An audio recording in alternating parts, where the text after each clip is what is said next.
Hey everyone, welcome to Locked On Lakers for Friday. Brian Kamenetsky, Andy Kamenetsky. The Lakers have a chance to eliminate the Grizzlies tonight. Who's going to be on the floor when they try to do it? That's next. You are Locked On Lakers, your daily Los Angeles Lakers podcast. Part of the Locked On Podcast Network, your team every day.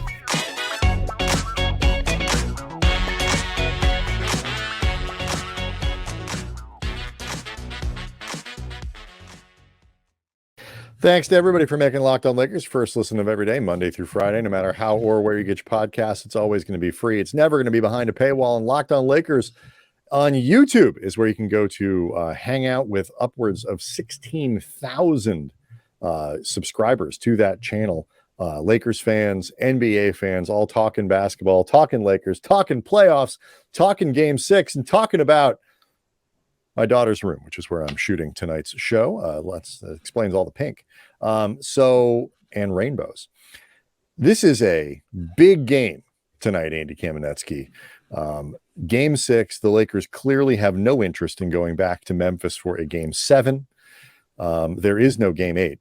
And so they're going to throw, I think, a lot at Memphis, pretty much everything they have. We'll talk about that a little bit later. But the big thing that everybody is discussing, and Darvin Ham even noted it to the media on Thursday, they're keeping an eye on this bench rotation, trying to figure out how they can maximize it. Who's going to play? That's the big issue.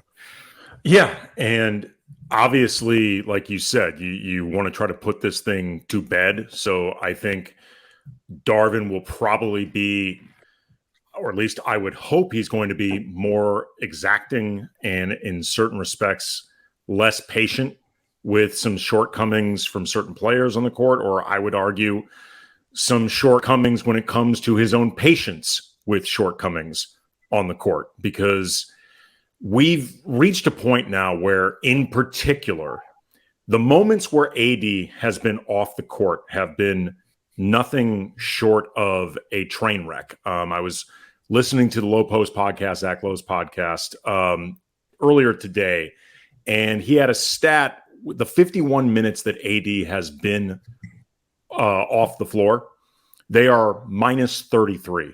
The Lakers, they have been absolutely just hemorrhaging points, hemorrhaging opportunities. They can't even just trade baskets or anything like that. This historically has been the issue with, like, when LeBron isn't on the floor, right, the team can't perform. But in this series, it's AD. Yeah, I mean, I guess in some respects that shows AD is taking those steps towards being the guy, because it used to be that they couldn't survive without LeBron. But we saw an example of this in Game 5. Anthony Davis in the first quarter checks out with 3:19 remaining. The Lakers are down 3, and they go with that centerless lineup, LeBron, Rui, and 3 essentially smalls. And by the end of the quarter, they are down 14. Third quarter, the Lakers have it within a point. They're down 1. 4:10 remaining. And in of itself, AD being taken out, I know upset a lot of fans, struck a lot of fans as unusual. Just the idea they're rolling, stay with what's rolling. But if you think AD needs a rest, whatever. Again, go to that centerless lineup with just LeBron and Rui and smaller players, and the bottom falls out yet again. And I feel like we've reached this point now, and this is something I remember you and I talked about either earlier this week, later last week, Brian, that Darvin Ham needs to make a few decisions right now. First of all, I think he needs to be trying to tether Anthony Davis's minutes to Jaren Jackson Jr.'s as much as possible, like really mirroring them pretty close. Secondly, he needs to choose between, at minimum, one or the other, between Malik Beasley or Troy Brown. You can make an argument that he should play neither one of them, shorten the rotation, but he has to choose between one or the other. I would choose Troy Brown because, if nothing else, he is a better defender, better rebounder, and I think more consistent even with his averageness in this series than Beasley. I think he has more utility, but can't play them both. And you need to be playing at least one, if not both of their minutes, I think, with Wenyen Gabriel to give you more rebounding, more length, more switchability defensively, like somebody to take some of that size-related pressure and some degree of either rim protection or rim bothering entirely off Rui and LeBron's hands. It's not working right now. And in particular, it's not working with Beasley and Brown, the two guys that are most glaring in not holding up their end of the bargain. This has been going on a while. Darvin has to stop it. He has to stop it. I would agree. Well, I'm sure we'll get into this. Like people get real angry when things don't work, in the playoffs and all that, the stuff that doesn't work. The team loses, it's the coach's fault. Team wins, nobody talks about it. But, the numbers for Brown and for Beasley, particularly Beasley, are really bad. They're really awful. You look at their net ratings and those two guys of players who have played, real minutes in this series. Brown is at a -16 and Beasley is at basically -26. And a lot of that is on the defensive side, offensively, because Beasley's not hitting shots. And you want him taking volume. You want him, you don't want him out there and not shooting. And so, it's a bit of a catch-22. Like he's only playing, I think, averaging about 11 and a half minutes, 12 minutes a game or something, like whatever it is. He's not playing huge minutes. And I think that can be a challenge for a guy like that to try to get him going. I don't think he's cooked for the playoffs. I don't think, you have to shelve him for the rest of this if the Lakers get through. But something about the way, the Lakers going right now, something about this matchup just doesn't work. If they see Golden State in the next round, it makes more sense, probably to have a few more of these smaller lineups. But right now, I agree with you. It's not working. And, Darvin Ham, basically said as much, that they're aware of it. From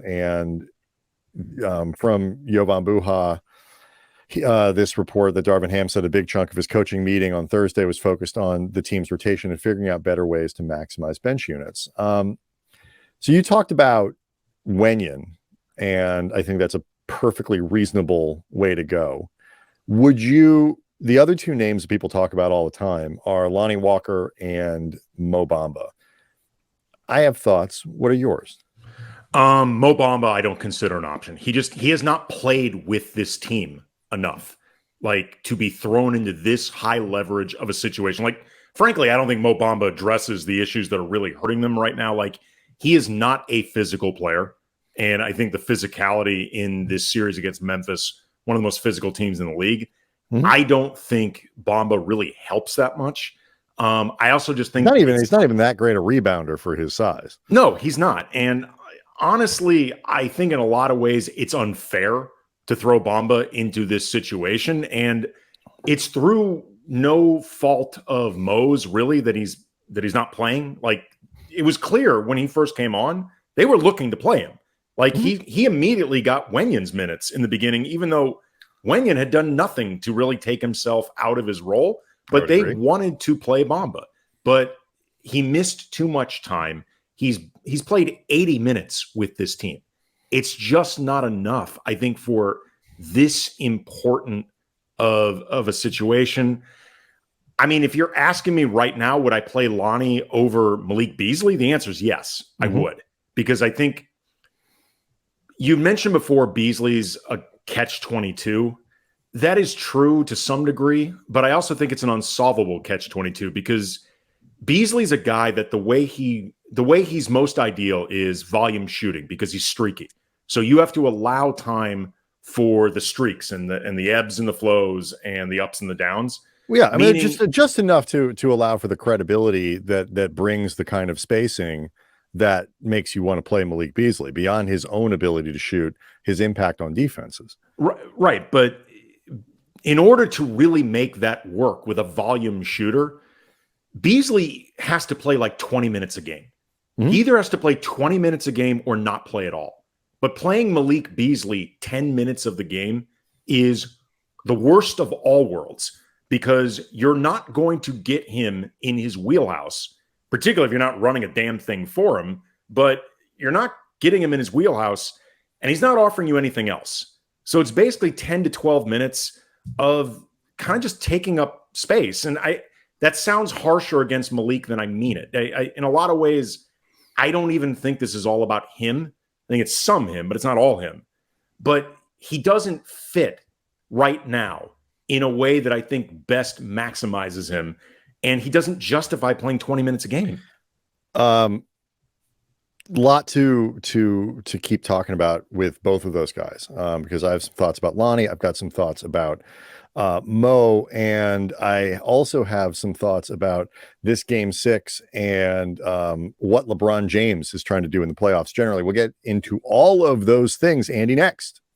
Locked on Lakers is brought to you by Nissan and Nissan's most electric player of the week, brought to you by the all-new all-electric 2023 Nissan Aria, and the award goes to Anthony Davis. AD bounced back in a big way during the Game 5 loss to the Grizzlies. 31 points, 19 rebounds, 2 blocks, and just ferocious defense, which he has been playing this entire series. He can use his smooth, elegant quickness against brutish centers, beating them to the spots, getting past them for rebounds, but also turn around and beast a guard in the lane with a strong block. He's just electric as a defensive presence. And honestly, the Lakers would be in a lot of trouble. Weird saying this about a team up 3-2 if AD was not playing the defense that he has been. The 2023 Nissan Aria packs pin you to your seat power and premium intelligence all in one EV. The all-new, all-electric 2023 Nissan Aria, the EV for people who love to drive. Shop now at nissanusa.com. So you actually mentioned something that I would in terms of Beasley, playing 20 minutes or not playing at all. I think the hope is, he'd come in, hit some shots and build a rhythm, and then you can he has utility. You can either leave him out on the floor, you can bring him back for a second. Part of the reason he's played so little in this series is because he tends to only play in the first half because he's not done anything. Darvin usually, is often not going back to him. I actually wouldn't play either one of those guys. I am not a believer in dropping Walker in. I don't think he necessarily, would he be a better, put the ball on the floor, get to the basket, whatever kind of guy than Beasley? Probably. But he is also, the metrics there was a reason Lonnie wasn't playing much. And so I think. Look, I'm not advocating for him. I'm just saying this. No, option A is Beasley. Option B is Lonnie. Option C is neither one of them. And that's what I would do. I would shorten that rotation and just eliminate what is essentially, sort of the 9th and a half player, and distribute those minutes, because I think you can get away with more Troy Brown, and the utility of Troy Brown. Beasley's not hitting shots. It is a hole offensively. Troy Brown has kind of reverted back into being a non-entity offensively. Not that he's not a high usage guy. Vanderbilt is a guy that teams play off of overwhelmingly and just sag, and every once in a while it helps the Lakers out. He gets a cheap bucket, cuts to the basket. He's good at trying to fill those spaces. But part of the reason I think Anthony Davis has trouble getting going is because teams can play off of Vanderbilt as much as they do. And the more you stack guys like that up that are negatives offensively in a series where other teams are going to say, okay, that guy go hit shots and we'll see what happens. The Lakers doing that with Dylan Brooks. Fine, Dylan Brooks, take as many as you want. In fact, take more. Troy at least doesn't take the bait. Dylan Brooks does. Well, so Troy, I wouldn't play either one. And then I agree with you about Bamba. I don't think he solves the problems, and I think a lot of what this is like. There's a really fine line, and I'll quit here. There's a really fine line in the playoffs between make an adjustment, change the rotation, bring in new guys, and what the bleep are you putting that guy in for? He hasn't played, and then, it is a more difficult. I think some of the small lineup rotations I think are not quite as challenging as maybe Darvin. But a lot of these rotation they're not as cut and dry when you start to think about combinations, ripple effects. I think sometimes fans think they are. Yeah, I mean, look, there are a lot of fans calling for Mo Bamba. Mo Bamba was trending today, so he can take comfort knowing, if nothing else, he's the people's choice, which often happens, by the way, with guys who aren't playing. You know, the concept of players start becoming really alluring. And I remember we talked, you know, this discussion we had before about taking Beasley out of the rotation. It's frankly a conversation we've had a few times over the year because Correct. I think for the most part with the Lakers, he's been disappointing. And he has not hit shots and been the offensive presence. No, he's not played well. Of the players they brought in on these trades, he has paid. I mean, I'm not counting Bamba because he hasn't had a chance to play. Beasley, of the guys who have been in the rotation and have played, Beasley is no question been the guy who has brought the least. Yeah, and I remember the last time we talked about this when you were much more in favor of giving Beasley more time to try to work this thing through than I was.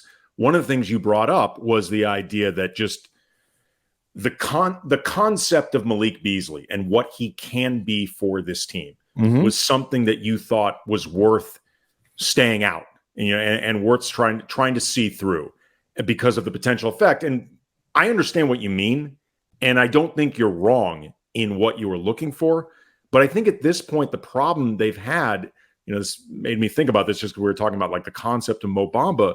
Malik Beasley at this point has just been a concept with the Lakers. Like he's a concept with a much better NBA track record, but he's still just when you just factor in how he's played in LA. Yeah, I think you're right. Absolutely. And for what it's worth, and I'm not guaranteeing this would happen if, say, Troy Brown got half of Malik Beasley's minutes and like the other half of them went. By the way, we're Wenyen talking Gabriel. again about 10 or 11 a game. That's about all Malik is playing. Right. Let's say he played an extra 4 or 5 and Wenyen Gabriel played 6 or 7, something like that. More of them to Hachimura in a bigger lineup. Give those minutes back to Rui.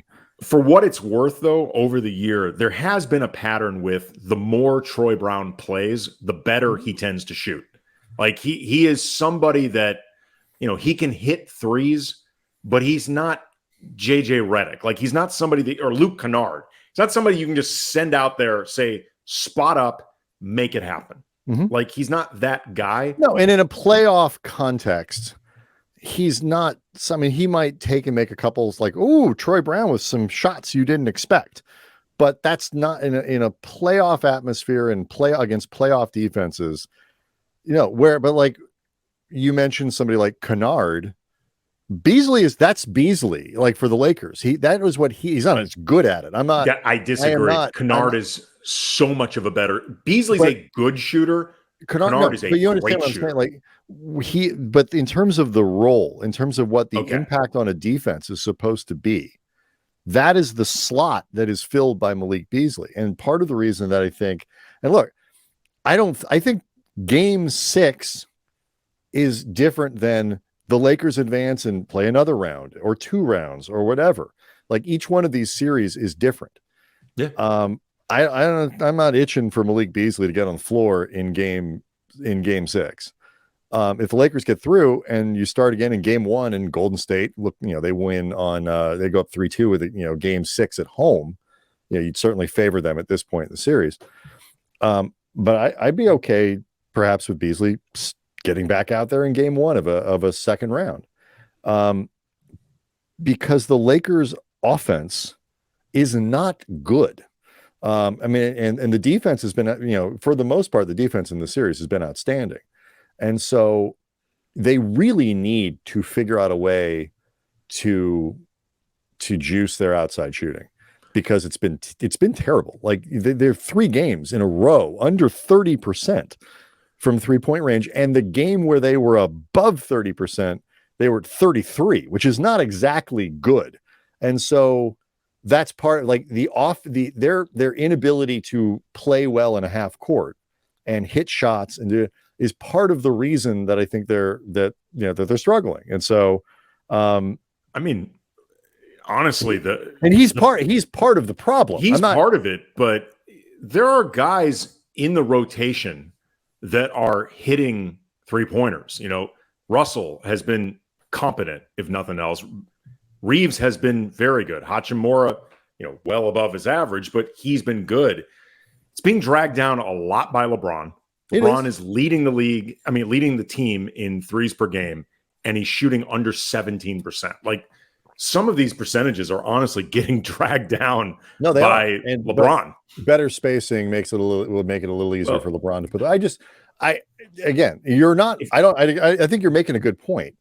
And I think if they're going to play Beasley, they need to implement him and do things with him. That would help. Otherwise, they're wasting run him off everybody's the ball screen, run him off to make him.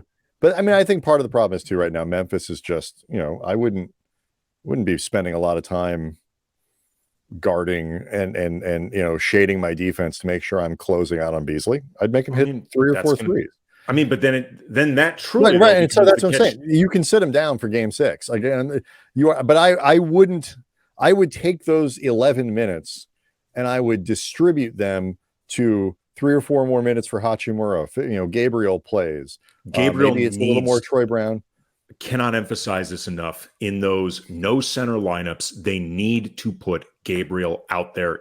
If they don't, in my opinion, Darvin is making a very obvious mistake. Right. I mean, I think what I would be curious to see is, could you run lineups with Gabriel, with LeBron and Rui, and figure out a way to space the floor enough, which shooters. They're not getting any spacing anyway. They're not getting it anyway. But Gabriel's a fairly negative offensive player. And so, honestly, I think he's more productive offensively with what he can do in his wheelhouse around the basket than Beasley's been. If you can create lane drive, the ability to drive the lane and penetrate and all that kind of stuff, if you can keep your rebounds shorter rather than longer, and so like he has a chance to really you got to put him in position where his activity is relevant, I guess. And so I just feel like they're not losing any spacing anyway, because I get the man in the game. I'm not get the man in the game. I'm just what I find fascinating about these conversations. Taylor Jenkins had a really interesting quote where somebody was asking him, and I'm going to get the names wrong, but why keep Brooks in? I think it was about Brooks versus Kennard in a certain situation. And the reason was, and we see this, coaches are very good at finding these, matchups where we are going to just kill this person in a pick and roll because they don't have the personnel to fit whatever it is. And Jenkins explained the ripple effect. If you have Kennard on, they can't do certain thing, and the broke down the way that impacts the defense and what they can no longer do and the vulnerabilities that it opens up and stuff like that. And I'm not claiming to be somebody who can break down like the X's and O's in that same way. But what I find interesting about all of these things is that it is, particularly with role guys, a domino effect that goes down the rotation, that if when you sub in the positives of Wenyen Gabriel, you also have to account for the potential negatives. Sure. And all of these things. So if you're going to do that, you have to compensate it for somewhere else. And it's not just as simple as play player X instead of player Y, and which is what is so fascinating and wonderful and awesome about the playoffs, particularly because those things become magnified. That said, Andy, you can put Malik Beasley on the bench and you can play Wenyen Gabriel, and you're not going to hear any negativity from me in our post Game 6 wrap up. Speaking of Game 6, unless it doesn't work, in which case I'll never cop to saying. I'm going to hammer him. I'm just going to crush Darvin. How do you take Malik Beasley off the floor? Why? What are you doing? What is this? You're going to pick Game 6 of the NBA playoffs to suddenly start changing everything you've done in a series. Yeah. You're up 3-2. Where the defense, I know how this is going to go. I mean, but that's the beauty of having a podcast. It's fun. Zero accountability. But let's talk about this Game 6. And I'm also particularly intrigued by where LeBron James is right now in this early playoff run. So we'll try to touch on all these things next. Locked on Lakers is brought to you by eBay Motors, and for a championship team, it's all about making sure every player is a perfect fit.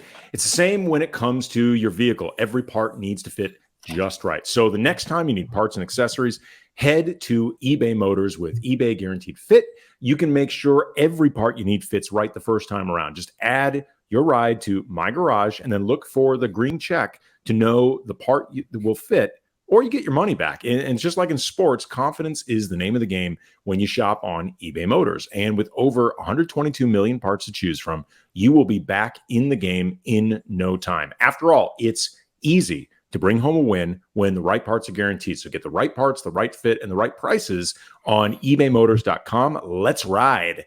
Eligible items only. Exclusions apply. It's just funny to me. Like, so many things in the playoffs boil down to kind of the results of something. I mean, like you said, like we've seen people say, like, just give Max Christie a try. Like, let's see what happens when no. The playoffs are not where you do things, where you start things with, let's see what happens. Unless you're down, unless you're the underdog, but in a series where you have been, they're up 3-2. They have controlled more of the games than not. They have done an excellent job, I think, overall defensively. And they're doing this against the second seed in the Western Conference. I think this situation requires tweaks at the margins. It does not require major overhauls. I would not change a lot of what the Lakers are doing. I would change this one thing with the small lineups when AD is off the floor that has been demonstrated in enough games to not work. Yeah, especially too, because I think the adjustments will also address the not getting enough from Malik Beasley and Troy Brown at the same time during this period where they're often falling apart. So it's like all of these, what we are discussing right now could seem like 3 or 4 tweaks, but the reality is they're all about one thing. Mm-hmm. And, the idea of going to something outside the box, for example, like, the people who've called for Max Christie, to me, the issue isn't that Max Christie is a rookie, because there have been times where you see rookies, and I'm not talking like of the LeBron Melo variety, but like more unsung rookies do good things in the playoffs. I remember 2004 when the Lakers eventually lost to the Pistons in the finals. Luke Walton had decent minutes as a rookie on that team, but he had been playing throughout the season. Like, he wasn't a major contributor to that team, but he was somebody that understood what they were doing and got the reps. Like, Max Christie's played something like 500 minutes this season, and I checked, he has not played above 15 minutes in a game since late January. Like, and it's worth noting, Andy, his numbers weren't good. They weren't the numbers. I don't even care about that. I honestly, I don't. I'm just saying it's totally impractical and unfair to him, and frankly, unfair to the other guys on the court who aren't used to playing with Max Christie. Yeah, you're right to do that. Like, same with Bamba. The only reason I mention the numbers is because I think it is both sides of it. It would be different. Reeves last year. It's like there was enough statistical evidence. It's like, it consistently keeps happening where when Austin Reeves plays, the team generally is performing better. Like, there is a good effect. And so, like, the playoffs show up in this scenario and you'd be like, you could say, but there's this track record. Christie's track record was one of, particularly as his playing time went on, of this guy's got potential. They see a lot of good skills, but the aggregate impact isn't great. And I don't think that's a problem. Like, I'm not saying cut Max Christie. I'm just saying that means he probably doesn't need to be, dusted off for game 6 of the first round of the playoffs. The big difference between, like, say, him and Lonnie Walker, whether you think Walker should be getting Beasley's minutes or not, if you put Lonnie Walker in this situation, he's at least played with the team. Like, and he's experienced, whether or not it's a good idea, you can at least find justifications for it that don't feel like you are just throwing crap at the wall in this, like, desperate hope that it sticks. Because that's Max Christie. And honestly, I feel like that's Mo. Or people calling for Tristan Thompson. Like, I don't even know if he's met everybody on this team. I'm not entirely sure they've even issued him a uniform. I mean, if Tristan Thompson took off his sweats. He might be. Do you remember like in gym class in like fifth grade, sixth grade, when like kids who like weren't athletes would just like who weren't going to go like to gym class and sweat would just put their sweatshirt and stuff over their regular clothes.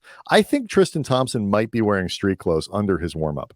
I mean, he has not played an NBA game in over a year, and other than maybe like a few scattered practices, like he's like other than LeBron, he doesn't know how anybody on this team plays. Like that is a ridiculous that is not idea. A real thing. As Logan Roy would say, I love you, but you are not serious people. Exactly. That is play Tristan Thompson. Anybody who believes that. Tristan Thompson doesn't believe Tristan Thompson should play in this series.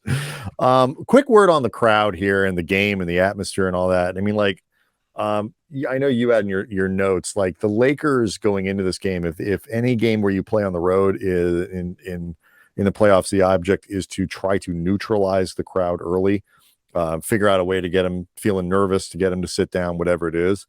The staples, the crypto.com Andy arena crowd is going to be bonkers in this game on Friday night. It is going to be insane inside that building.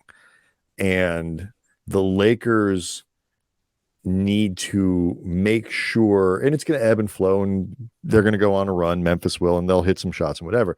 But the Lakers need to make sure that the sixth man, the proverbial sixth man here, stays a factor in this game throughout. And keep the turnovers down. Don't do stupid things that make the crowd sit down. Yeah, a big thing also I think the Lakers need to do in this game is really make a point of attacking and trying to get to the line. And cheap points, which this team can use. We've discussed the offensive issues, but also too, you start putting the referees in a position where they're going to become very conscious because of that crowd getting angry that they're not giving calls. And it doesn't always work. Game 4 was basically, that was in crypto, and that was basically like prison ball rules. Like nothing was getting called. But I think it's really important that the Lakers attack early and start putting an onus of decisions on the refs early. Mm-hmm. At the very least, figure out what the tone of this game is going to be. Figure out what the ground rules are. Try to set it if you can. Not just the more aggressive team often, it's cliche, but it's not wrong. Cliches are often cliches for a reason. The more aggressive team often sets the rules for these things. Mm-hmm. And if they will be emotionally up for it. They're going to be, the energy is going to be there. The hard part about games like this is focusing the energy and channeling the energy in a way where you're right up to that, that perfect balance of everybody's moving, everybody's engaged, everybody's tied together and pulling this, as opposed to one guy stepping out and doing a little too much. When you force the ball into the paint, are you causing offensive fouls? Are you getting the team?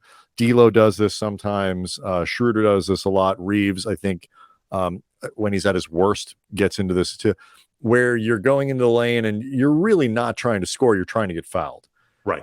And draw the call. That's not the right way to do it, And so it's there's that sweet spot in there, and we saw it in Game 3, where it was like, ooh.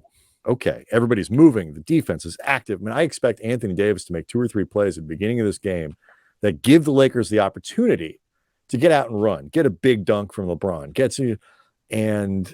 they are going to pour. We talked about the rotation at the beginning, Andy. I think one of the biggest adjustments in this game, and we'll quit here in a second, but I think one of the biggest rotation adjustments, just more minutes for AD, more minutes for LeBron, more minutes for Reeves. Everything after that, Schroeder and Russell, distributing those. We'll see how that, whatever. But like those 3 guys, maybe more minutes for Rui, probably too. I think you start looking like a six-man-ish rotation. Guys. I mean, the risk is, I guess, if you don't win this game and you're burning out LeBron a little bit more, or whatever, for Game 7, but Russell was very honest in the locker room after game. Nobody wants to go back to Memphis for game 7. That doesn't mean the Lakers can't win there. It just means nobody wants the best chance to win this. They don't. Yes, technically they have 2 chances to close this out, no question. But their best chance by far, Memphis on the road, bad road team, Lakers at home with that crowd, get it done. And I think they will. I think they will.